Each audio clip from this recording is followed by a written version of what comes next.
Sejumlah ulama di Kota Palembang berupaya untuk melakukan penangguhan penahanan terhadap Haji Alim yang saat ini jalani penahanan di Rutan Pajak atas kasus dugaan korupsi lahan tol Betung Tempino, Jambi.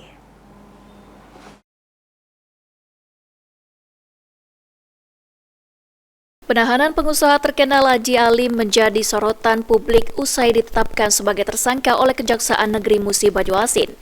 Dalam kasus dugaan korupsi lahan tol Betung Tempino menarik perhatian para ulama. Habib Gasim Alkaf, salah satu ulama, mengungkapkan jika pihaknya berupaya melakukan upaya penangguhan lantaran telah berjasa bagi masyarakat khususnya Kota Palembang. Pernah, jadi suratnya sudah dimasukkan, bahkan saya yang tanda tangan, saya yang menandatangani bahwa kita minta tolong ditangguhkan demi kemanusiaan, demi orang tua, demi orang yang sangat berjasa.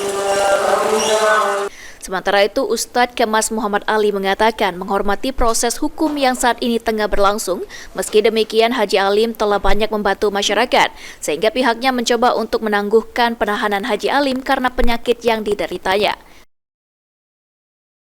Kalau dari kita sendiri sudah melayangkan surat penangguhan ke pihak kejaksaan. Saya sendiri bersama Habib Gasim sudah menandatangani surat penjaminan.